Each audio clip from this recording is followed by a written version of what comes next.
Hello everyone, আসসালামু আলাইকুম। Welcome back to my YouTube channel. কেমন আছেন সবাই? আজকে আপনাদের সাথে আলোচনা করব আমার স্টাডি রুটিন নিয়ে, এবং অনেকেই আমাকে স্টাডি রুটিন বানিয়ে দিতে বলেন, তাদেরকে নিয়েও কিছু কথা বলবো। তো আমার সেভাবে কোনো রুটিন ফলো করা হয় না। আমি আমার স্টাডি টাইমটাকে আমি ৩টা স্লটে ভাগ করে নিয়েছি। যেমন সকাল, বিকাল এবং রাত। সকালে আমি ঘুম থেকে ওঠার পর পড়তে বসি, আর সকালের খাবার খেয়ে আবারও পড়ি। এটা আমার মর্নিং স্টাডি সেশন। তারপর আমি দুপুরের যে গোসল, তারপরে নামাজ, খাবার খেয়ে তারপর আবার পড়তে বসি। আর মাগরিবের আজানের পর তারপর আমি রাতের যে পড়া সেটা পড়ি। তো এভাবেই আমার স্টাডি টাইমটাকে আমি ৩টা ভাগে ভাগ করে নিয়েছি। সেভাবে আমি আর যদি বলেন যে আমি কোন সময় কোন সাবজেক্ট পড়ি, তাহলে সকালে আমি কঠিন বিষয়গুলো পড়ি, যেমন গণিত, ইংরেজি। ইংরেজিতে আমি অনেক দুর্বল, আমার অনেক সমস্যা আছে ইংরেজিতে, সেজন্য আমি সকালে পড়ি। এবং গণিতেও আমার দুর্বলতা আছে, সেজন্য আমি গণিতটাও সকালে করি।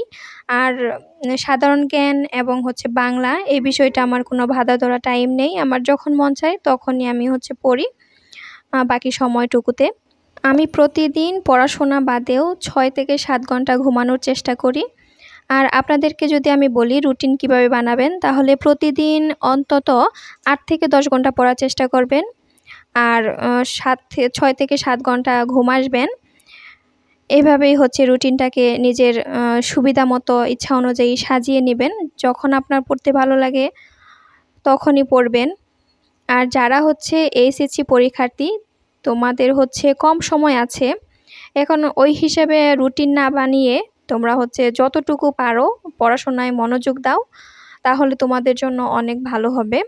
একজনের রুটিন অন্যজন আসলে বানালে সেভাবে কার্যকরী হয় না, কারণ এক একজনের জীবনযাত্রা, লাইফস্টাইল এক এক রকম। সবার ঘুম, খাওয়া, কাজকর্ম, পড়াশোনার এগুলো কিন্তু এক নয়। যে রুটিন একজনের জন্য পারফেক্ট, সেটা অন্যজনের জন্য পারফেক্ট নাও হতে পারে।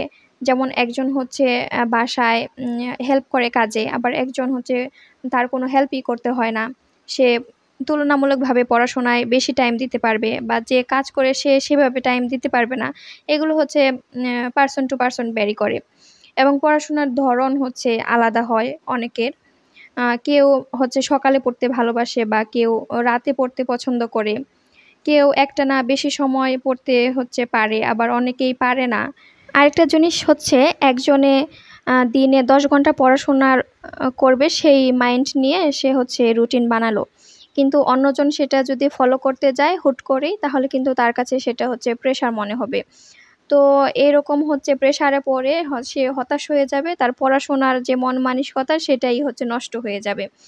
এজন্য নিজের সুবিধা মতো নিজেই রুটিন বানিয়ে তারপরে যতটুকু পারা যায় ততটুকু পড়াশোনা করা উচিত, এটা আমি মনে করি। আর আমার ইউটিউব চ্যানেলে আমি আগেও এইচএসসি 25 এদের জন্য রুটিন বানিয়েছিলাম, তো সেটা ফলো করতে পারেন। আপনারা যদি স্টাডি ব্লগ দেখতে পছন্দ করেন, আপনাদের যদি ভালো লাগে আমার ভিডিও, তাহলে অবশ্যই লাইক, কমেন্ট এবং সাবস্ক্রাইব করে পাশেই থাকবেন।